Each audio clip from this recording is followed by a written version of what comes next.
The wind was a blade against her cheek, scouring away tears before they had the chance to freeze. It was the only thing that moved in the vast, bleached emptiness of the plains. That, and the dust-colored wagon shrinking against the horizon, taking with it the last of the world she had known. He had not looked back.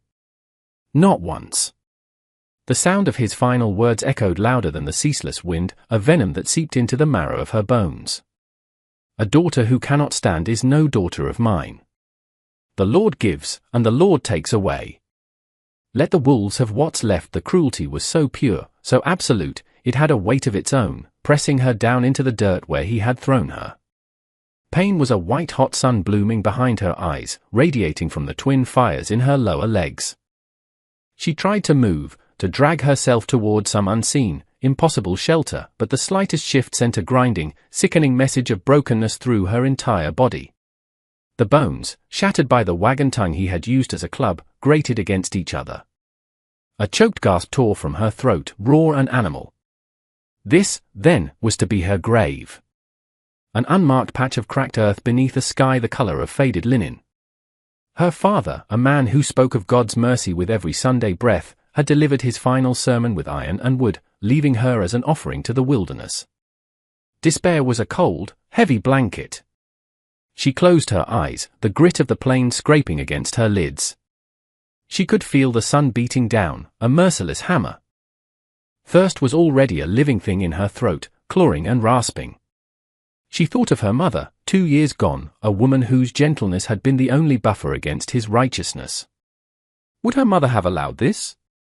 The question was a useless cruelty she inflicted upon herself.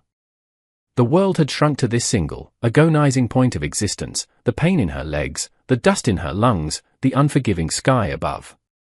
There was no past, no future, only the brutal, unending present. She smelled the dry, spicy scent of sagebrush and the faint, metallic tang of her own blood.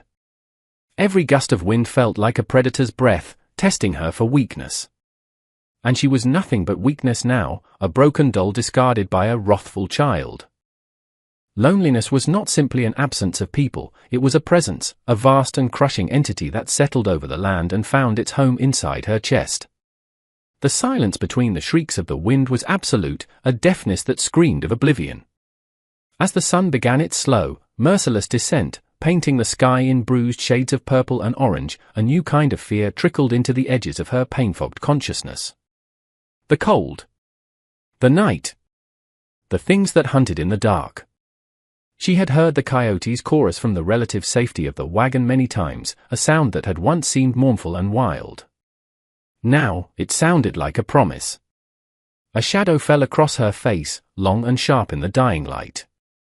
It was so sudden, so silent, that she thought it was a hallucination, a vulture circling to claim its prize. She forced her eyes open. A horse, dark as polished cherry wood, stood over her, its breath pluming in the cooling air. And astride it, a man. He was a silhouette against the bleeding sky, broad-shouldered and still. He seemed less a man and more a feature of the landscape, carved from the same hard rock and unforgiving earth that surrounded them. Terror, sharp and undiluted, lanced through her. Her father had left her for the wolves, but perhaps a man was the first to arrive. He dismounted in a single, fluid motion, his boots making no sound on the hard-packed ground. He moved with a deliberation that was unnerving, his gaze fixed on her. She could see his face now, shadowed by the brim of a stained hat. It was a stern, quiet face, weathered by sun and wind, with eyes that seemed to miss nothing. He did not speak. He knelt, his knees cracking softly, and his attention went directly to her legs. His touch was surprisingly light as he examined the damage, his fingers probing the mangled flesh and protruding angles of bone with a practiced, impersonal competence. She flinched, a strangled cry escaping her lips. His eyes, the color of slate, met hers for a fleeting second. There was no pity in them, but no malice either. There was only a calm, disquieting assessment. He looked at the empty horizon, then back at her. "He left you," the man said. It was not a question.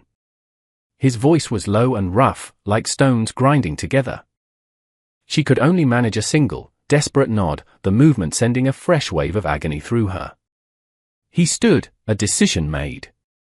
"Scream if you must," he said, his tone flat. "It will hurt." Before she could process the words, he slid his arms beneath her, one under her shoulders, the other under her knees. The world exploded into pure, white agony. The broken bones shifted, and a sound she did not recognize as her own ripped from her throat, a piercing shriek that the wind stole and carried away into the twilight. He held her fast, his grip unyielding, and lifted her as if she weighed nothing. As he carried her toward his horse, her head lolled against his chest. She could smell sawdust, leather, and clean sweat. It was the scent of work, of life. And as the darkness finally swarmed in to claim her, a single, bewildering thought surfaced through the pain: he had not left her. She awoke to the scent of wood smoke and something bitter, like brewing herbs. For a moment, she was suspended in confusion, her mind refusing to connect the memory of the desolate plain with the reality of this place. A low, steady fire crackled in a stone hearth, casting flickering orange light across a small, sparsely furnished cabin. She was lying on a narrow cot, covered by a heavy wool blanket. The pain in her legs was a dull, throbbing weight, no longer the sharp, searing agony of before. She pushed herself up on her elbows, her breath catching in her throat. Her legs were encased in crude but sturdy splints, fashioned from straight branches and bound tightly with strips of clean cloth. The work was precise, methodical. Someone had set the bones. The man from the plain sat at a small, rough-hewn table, his back to her. He was sharpening a knife, the rhythmic scrape of steel on stone the only sound besides the fire. He seemed utterly absorbed in his task, a figure of immense and unsettling stillness. Her heart hammered against her ribs. Where was she? Who was he? Every instinct screamed at her to be afraid, to see this as a different kind of trap. A man who lived alone this far from civilization was not a man to be trusted. He was an outcast, a hermit, perhaps a criminal. Yet, she was warm. She was sheltered. Her legs, which her father had intended for the wolves, were bound for healing. The contradiction left her disoriented, caught between terror and a fragile, burgeoning gratitude she dared not acknowledge. He finished with the knife, testing the edge with his thumb before setting it down. He stood and turned, and for the first time, she saw him clearly in the firelight. He was older than she had first thought, perhaps 40 years old, with lines etched around his eyes and mouth that spoke of a hard life, not a cruel one. His dark hair was threaded with grey at the temples. He moved to the hearth, ladling a thin, steaming broth from a black pot into a wooden bowl. He brought it to her, his movements economical and direct. He did not smile or offer words of comfort. He simply held out the bowl. Her hands trembled as she took it. The warmth seeped into her fingers, a small, profound comfort. The broth was thin but savory, and as she sipped it, she felt a measure of strength return to her limbs. He watched her, his slate-grey eyes unreadable. "My name is Silas," he said, breaking the silence. The name was as stark and solid as he was. She swallowed, her throat dry. Elara, the name felt foreign on her tongue, the name of a girl who had a father and a home. Silas gave a curt nod, as if filing the information away. He took the empty bowl from her and returned to his chair at the table. He did not press her for details, did not ask what had happened or why. He seemed to accept her presence as he accepted the weather or the seasons, a fact of his existence now, to be dealt with pragmatically. She lay back against the thin pillow, the smell of the herbal poultice on her legs rising to meet her. It was a clean, earthy smell. He had tended to her wounds. He had set her bones. He had given her broth. These were actions, solid and real, that stood in stark opposition to the fear churning in her belly. She watched him stare into the fire, his profile stern and impassive, and wondered what manner of man would rescue a broken creature from the plains only to treat her with such profound and unnerving detachment. The days bled into one another, measured not by a calendar but by the rhythms of the small cabin and the man who inhabited it. Silas rose before the sun, his movements quiet and purposeful. He would stoke the fire, put coffee on to boil, and then leave, the sound of his footsteps receding as he went to tend his livestock.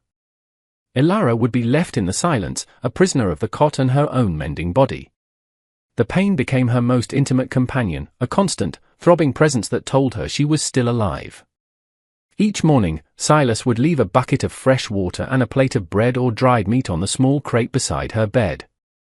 In the evening, he would return, smelling of the outdoors, and prepare a simple meal of beans or stew, which they ate in their customary silence. He never asked about her past, and she never offered it.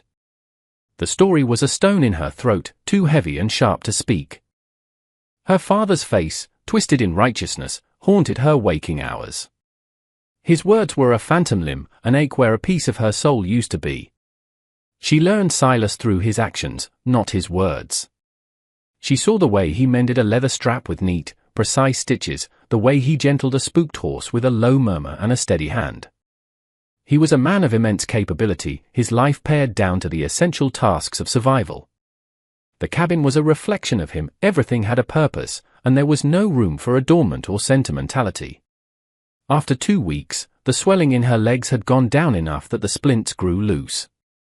One evening, Silas approached the cot with fresh strips of cloth and a jar of foul-smelling salve. "This will hurt," he said, his voice as matter-of-fact as always.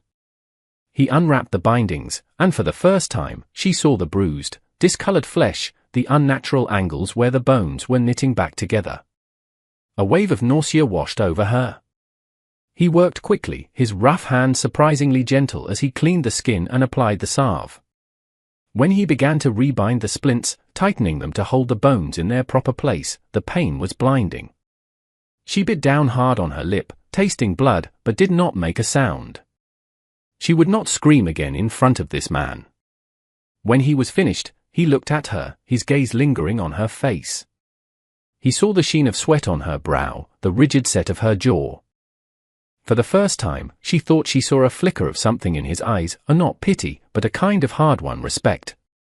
He gave a single, almost imperceptible nod and returned to his side of the room. The next week, he spent his evenings by the firelight, not sharpening tools, but carving. He worked a piece of seasoned hickory, the shavings falling to the floor in fragrant curls. He was patient and meticulous, measuring the wood against his own leg. A few nights later, he stood and brought his work to her. He placed a pair of sturdy, hand-carved crutches against the wall by her cot. They were plain and functional, but the grips were sanded smooth, shaped to fit a hand. He did not say a word. He did not have to. The crutches were a challenge, a statement. They were the next step, a bridge from the cot to the world. And as she looked at them, then at the silent man watching her from across the room, she understood that he was not her captor, nor was he her savior. He was simply offering her the tools. The choice to stand was hers alone. The decision to stand felt as momentous as deciding to be born again. For days, the crutches leaned against the wall, a silent testament to her fear. Her legs were still a source of alien pain, foreign appendages she did not trust. The memory of their breaking was a physical thing, a ghost that lived in her muscles. To put weight on them seemed a betrayal of their suffering, a risk too great to take. Silas never mentioned them. He went about his chores, leaving her to her internal battle. His silence was not neglect, she was beginning to understand it as a form of respect. He would not push her. He would not command her. He had brought her this far, and the rest of the journey was a path she had to choose to walk herself. One afternoon, while he was out, the silence of the cabin became unbearable. It pressed in on her, amplifying the frantic beating of her own heart. She looked at the four walls that had been her entire world for weeks. She looked at the door, beyond which lay a life she could not yet imagine. And she looked at the crutches. Gritting her teeth, she rolled to the edge of the cot and, with a surge of desperate energy, grabbed them. They felt solid and heavy in her hands. Using her arms, she pushed herself upright, her legs dangling uselessly. The room tilted. Sweat beaded on her forehead. She managed to get the crutches under her arms, their tops biting into her flesh. She took a breath, then another. Now! She shifted her weight, preparing to let her feet touch the floor. The moment her soles made contact with the rough wood, a bolt of incandescent pain shot up her legs, so intense it stole her breath. Her knees buckled instantly. The crutches splayed out, and she fell, not with a cry, but with a sharp, defeated gasp. She landed hard on her side, the impact jarring every bone in her body. The fall had not been far, but it felt like a plunge from a great height.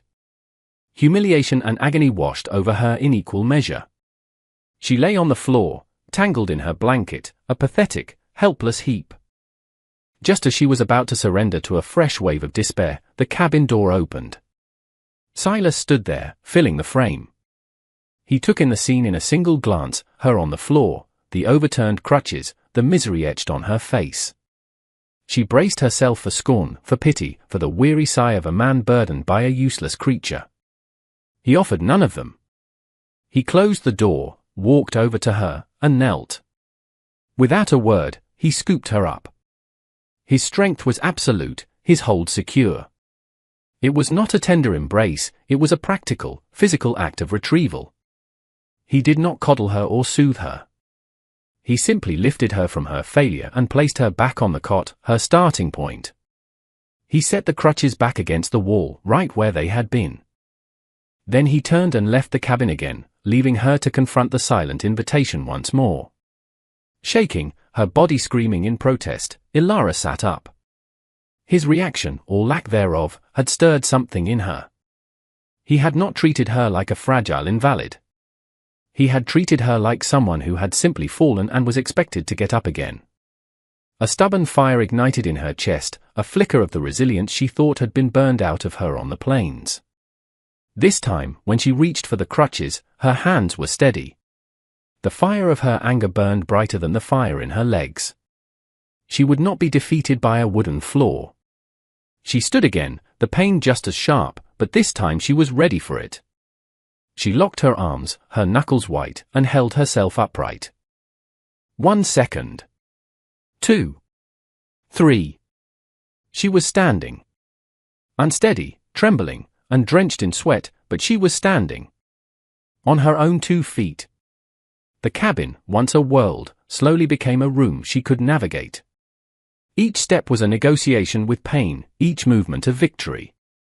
She learned the geography of the small space through the rhythm of her crutches, 3 paces from the cot to the hearth, 5 to the table, 7 to the door. At first, her efforts were clumsy, leaving her exhausted and sore. But with each passing day, a flicker of strength returned to her atrophied muscles. She began to see her contributions not as a debt to be repaid, but as a way to reclaim a piece of herself. One morning, before Silas returned from his chores, she managed to hobble to the hearth and add a log to the dying embers. When he came in, he glanced at the revived fire, then at her, and gave a small, almost imperceptible nod. It was more validating than 1,000 words of praise. Soon, she was able to stand at the table, leaning heavily on her crutches, and help prepare their simple meals. She sliced vegetables with a shaking hand, stirred the pot of beans, her arms aching with the effort. It was slow, arduous work, but it was work. It was purpose. It filled the long, silent hours and quieted the relentless turning of her thoughts. The silence between them began to change. It was no longer the tense, watchful silence of 2 strangers thrown together by circumstance.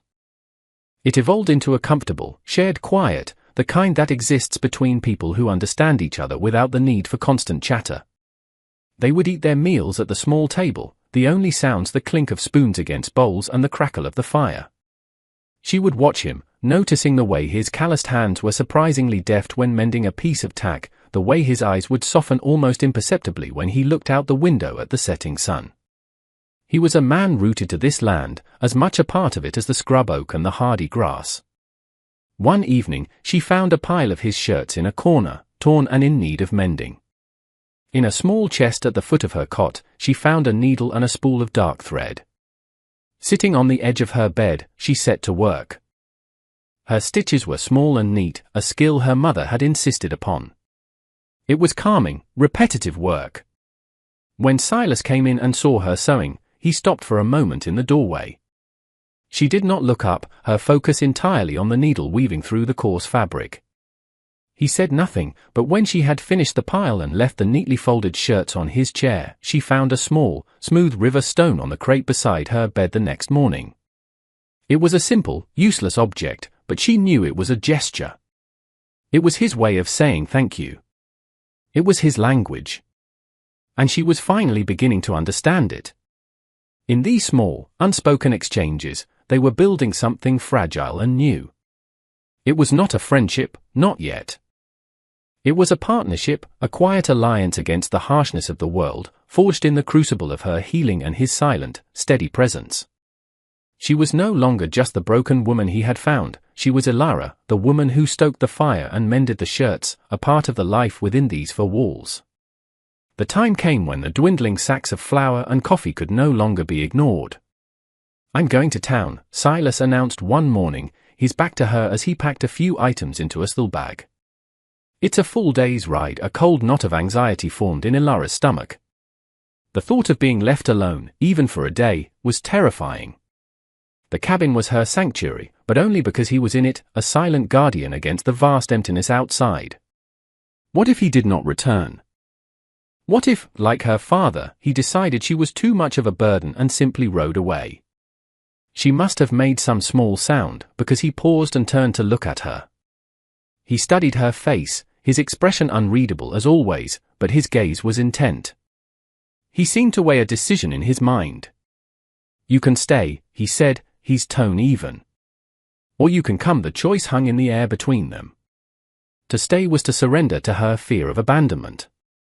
To go was to face a world she was not sure she was ready for, to expose her brokenness to the cruel judgment of strangers. She looked down at her legs, at the crutches that were now extensions of her own arms. She was not the same woman he had found dying on the plains. She lifted her chin.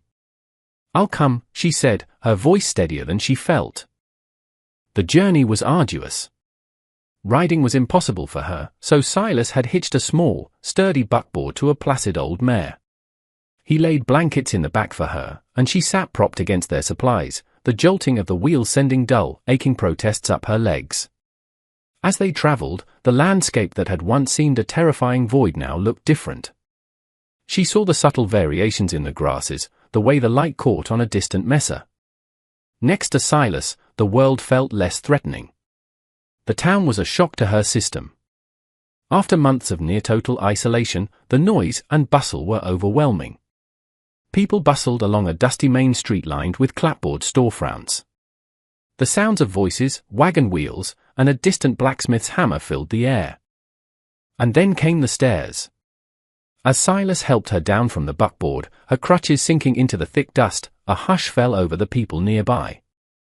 Eyes followed them, filled with a brazen, unwelcome curiosity. Whispers followed in their wake like vultures. She saw the looks they gave Silas, a mixture of fear and disdain. They saw him as a savage, a recluse from the hills, something not quite civilized. And then their eyes would travel to her crutches, to her plain, worn dress, and their expressions would curdle into a new kind of judgment. Pity mingled with suspicion. She could hear the questions in their silence. Who was she? What was this wild man doing with a crippled woman? She kept her eyes fixed on the ground in front of her, her knuckles white where she gripped her crutches. Every stare felt like a physical blow. But then she glanced at Silas. He seemed completely unaffected, his face a mask of indifference. He moved through the crowd with a purpose that parted them, his presence alone a deterrent to any open mockery. He tethered the horse and turned to her. "Stay here," he said, his voice low. He went into the mercantile, leaving her by the buckboard. Alone, she was a target. An older woman in a severe black bonnet eyed her up and down. "The Lord's judgment takes many forms," the woman said, her voice loud enough for everyone to hear. "Best be careful what company you keep, girl." The words were a slap, echoing the righteous cruelty of her father. Ilara's cheeks burned with shame. But as she looked at the woman's smug, pitiless face, something inside her shifted. The shame curdled into a slow-burning anger. These people knew nothing of her, nothing of Silas. They knew nothing of the quiet decency of the man who had set her bones and carved her crutches, who had brought her back from the brink of death. When Silas emerged from the store, his arms laden with sacks, he saw the tightness in her jaw, the defiant glint in her eyes. He looked at the murmuring townspeople, his gaze sweeping over them with cold contempt. He loaded the supplies, helped her back into the buckboard, and they left the town behind without another word. As the oppressive noise faded, replaced by the familiar whisper of the prairie wind, Elara knew that her world had shrunk, but it had also solidified. It was the cabin. It was the land. It was the silent, formidable man beside her. The town with its cruel whispers was the outside, and she was firmly on the inside with him. Months passed. The heat of summer gave way to the crisp, golden light of autumn. Elara's legs grew stronger. The crutches were replaced by a single, sturdy cane that Silas had carved for her. She still walked with a pronounced limp, a permanent reminder of her ordeal, but she walked. The limp was a part of her now, a scar she was learning to accept. She could manage most of the household chores on her own and even tend the small vegetable garden she had insisted on planting near the cabin. The garden was her own piece of creation, a patch of order and life wrested from the wildness. One afternoon, as she was pulling the last of the carrots from the cool earth, a shape appeared on the horizon. It was not Silas. He was mending a fence line on the far side of the property. This was a lone rider, approaching steadily. A knot of primal fear, an instinct she thought she had conquered, tightened in her gut. She stood slowly, using her cane for support, and watched the rider grow closer. The horse was familiar. The slump of the man's shoulders was familiar. Her breath caught in her throat. It was her father. He rode not with the purpose of a traveler, but with the arrogant saunter of a man inspecting property he believed was his. He stopped a few yards from the cabin, his eye sweeping over the neat garden, the stack of firewood, the solid little house. He looked at her, and his lip curled in a sneer. There was no remorse in his eyes, no flicker of paternal feeling. There was only a cold, covetous appraisal. "So," he said, his voice carrying the same false piety she remembered so well. "The prodigal daughter. It seems the Lord saw fit to provide for you after all." He dismounted, his movement stiff. He looked older, more frayed than she remembered, but the venom in him was undiminished. "Heard stories in town," he continued, gesturing vaguely toward the distant settlement. "About the hermit in the hills and his lame companion. Figured I'd come see what sort of charity you'd stumbled into." His gaze was predatory as he surveyed the small homestead. He was not here for her. He was here for what he imagined Silas possessed. Rumors of outcasts often included whispers of hidden gold or a secret fortune. Her father, a man who saw God's will in his own greed, had come to collect. "He's not here," Elara said, her voice quiet but firm. She gripped the handle of her cane until her knuckles were white. The girl he had left for dead was gone. A man who takes in a stray must have a soft heart, her father mused, ignoring her. Or something to protect. Where is he? What has he got hidden out here? He took a step toward the cabin door. "That's none of your concern," Elara said, moving to block his path. She stood between him and the home she had helped to build. "This is not your place," he laughed, a harsh, ugly sound. "Everything a daughter has belongs to her father. That is the law of God. You are my blood. What's yours is mine." He reached for her, his hand clamping down on her arm. "Now, stand aside, girl." The touch was a violation, a spark that ignited the kindling of her rage. "No," she said, her voice ringing with a strength that surprised them both. She wrenched her arm free. "You left me. You have no claim on me. You have no claim on anything here." His face darkened with fury. The veneer of piety vanished, revealing the brute beneath. "You defiant whelp. I broke you once. I can do it again." He raised his hand to strike her, the same hand that had condemned her to the wilderness. But before the blow could land, a new voice cut through the air, low and deadly. "Take your hand off her." Silas stood not 20 feet away, a rifle held loosely in his arms. He had approached with the silence of a hunting cat. His face was granite, and his eyes were chips of ice. He was not aiming the rifle. He did not need to. His presence alone was a weapon. Her father froze, his hand hovering in the air. He turned slowly, his bravado evaporating in the face of the silent, formidable man before him. Silas did not move, did not raise the rifle. He simply stood, an immovable object, his gaze locked on her father with an intensity that promised swift and terrible violence. The air crackled with a tension that was more potent than any shouted threat. This was not a confrontation of fists or bullets, but of wills, a primal standoff on a patch of contested ground. "This is a private matter," her father stammered, his eyes flicking nervously from Silas to the rifle and back again. "Between me and my daughter," she said. "You have no claim here," Silas stated, his voice flat and cold.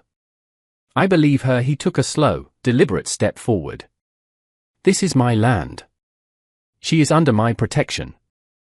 "You will leave." Her father, accustomed to wielding fear, found himself on the receiving end of a far purer, more elemental form of it. He was a man of bluster and false authority, and before Silas's quiet, absolute certainty, he deflated. He saw in Silas not a man to be reasoned with or intimidated, but a force of nature that would simply remove him if he did not comply. Ilara watched, her heart pounding, but her fear was gone, replaced by a fierce, protective pride. She was not a damsel in need of rescue. She was a partner in this defense. She had stood her ground first. Silas was her reinforcement, the unbreachable wall at her back. She took a half step to the side, positioning herself next to Silas, presenting a united front. She leaned on her cane, her limp a mark of survival, not weakness. She met her father's gaze, and for the first time in her life, she did not flinch. She saw him for what he was, a small, cruel man, shriveled by his own hatred. The power he had held over her for so long was gone, turned to ash in the fire of her own resilience. "Get off his land," she said, her voice echoing the finality of Silas's. It was her verdict, her final severing of a bond that had only ever brought her pain. Defeated, her father sputtered, searching for a parting shot, a final piece of scripture to twist into a weapon. But no words came. There was nothing left to say. He was an intruder here. His authority was meaningless. With a look of pure, impotent rage, he turned, scrambled onto his horse like a man fleeing a fire, and spurred the animal into a gallop. He did not look back. They stood together, Ilara and Silas, watching until he was nothing more than a speck of dust against the vast prairie sky. The silence that descended was profound, a cleansing peace. The threat had been met and vanquished, not by violence, but by the simple, unshakable truth of their shared existence. Silas finally lowered the rifle. He looked at her, his gaze sweeping over her face, seeing the new strength that had settled there, the calm that followed the storm. He saw the woman who had faced down her own demon and won. The wind picked up, rustling the dry leaves in her garden. The sun was beginning to set, casting long shadows from the cabin. The world felt quiet, settled, and theirs. The dust from her father's departure settled back onto the earth, and a profound quiet descended, deeper than any silence that had come before. It was the quiet of resolution, the calm after a long and brutal fever had finally broken. They stood there for a long time, side by side, watching the horizon where he had vanished. The prairie, once a symbol of her abandonment, now felt like a protective barrier, a vast and open space that belonged to them. Silas leaned the rifle against the cabin wall and turned to her. The fading sunlight softened the hard lines of his face, and in his eyes, she saw an emotion she had never seen there before, a deep, unguarded tenderness. The battle had not just been for the land or for her safety, it had been a declaration. When she had stood against her father, she had claimed her life. When he had stood with her, he had claimed her as part of his. He reached out, not to touch her, but to gently take the cane from her hand. He examined the polished wood, the grip worn smooth by her palm. It was a simple object, but it held the entire story of her recovery. "You stood," he said, his voice low and rough with unspoken feeling. It was the highest praise he could offer. "You helped me stand," she replied, her voice thick. The gratitude she felt was too large for words, a swelling in her chest that made it hard to breathe. All this time, she had thought he was merely offering her tools for survival. Now she understood. He had been offering her a home. He looked from the cane to her face, then around at the small, sturdy cabin, the neat garden, the endless sky. "My father built this place with his own hands," he said, speaking more than she had ever heard him say at one time.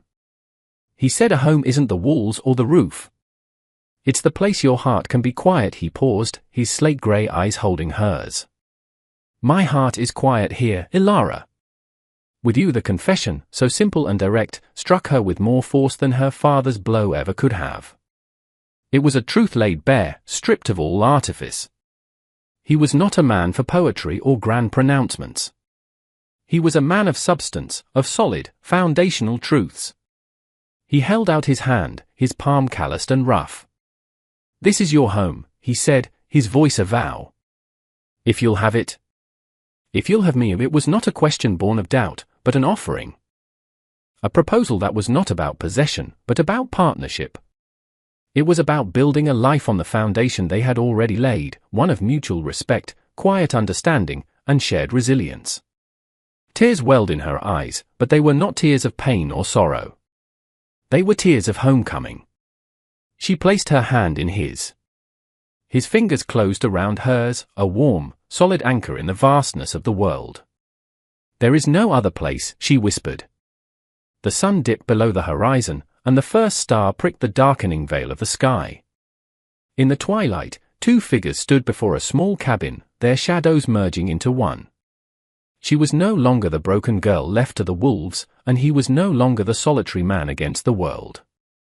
They were the beginning of a new story, written not in words, but in the enduring language of shared survival, quiet strength, and a love as rugged and real as the land itself. He had built her a home, and in doing so, had made her his bride, bound not by ceremony or law, but by the unbreakable ties of a life reclaimed and a future shared.